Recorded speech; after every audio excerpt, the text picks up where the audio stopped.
Welcome to my video here. We've got an EQ demonstration in Ableton Live. Let's go back all the way to start here. We can see how to finish this, or to find it. Alright, so I've got a few different tracks loaded up. Don't do that.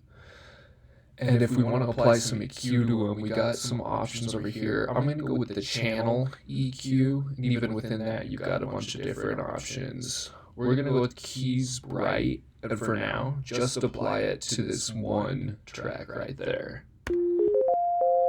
And that's that first thing that you're hearing, that do-do-do-do-do.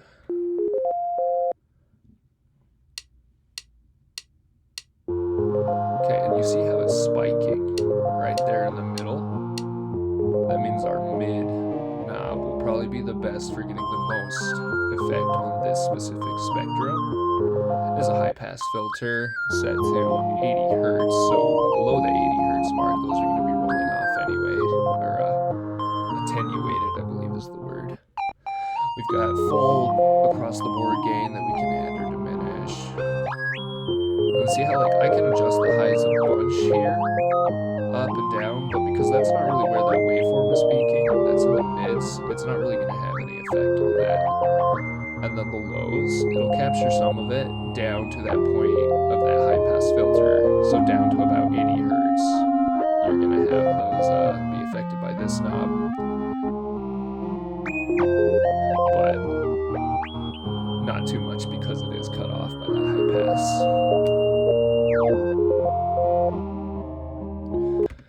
Cool, and then we're gonna also show you can apply this just to these individual tracks, but you can also come over to the master and apply this middle area one. Oh, and it looks like this is picking up on my voice as well.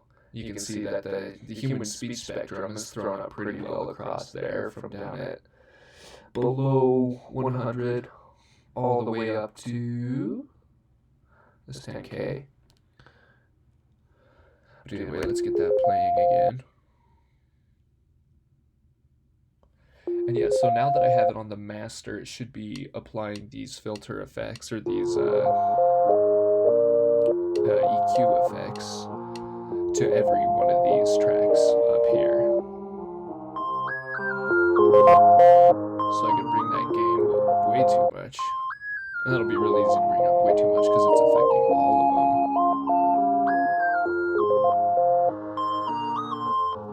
See, I kind of like that. If we wanted to bring that high trebles, I added those just barely just so that we could demo this.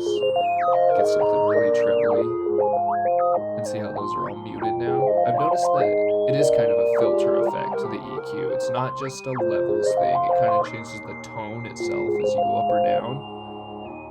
As I come down, you lose that and it gets kind of that rounder sound.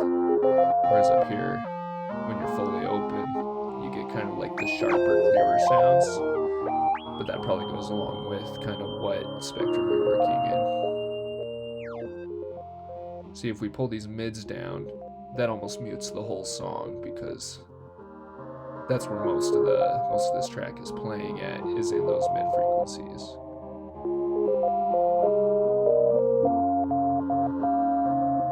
Alright, let's see if real quick if we can get something that I actually think sounds like an improvement. I don't know anything about this, so...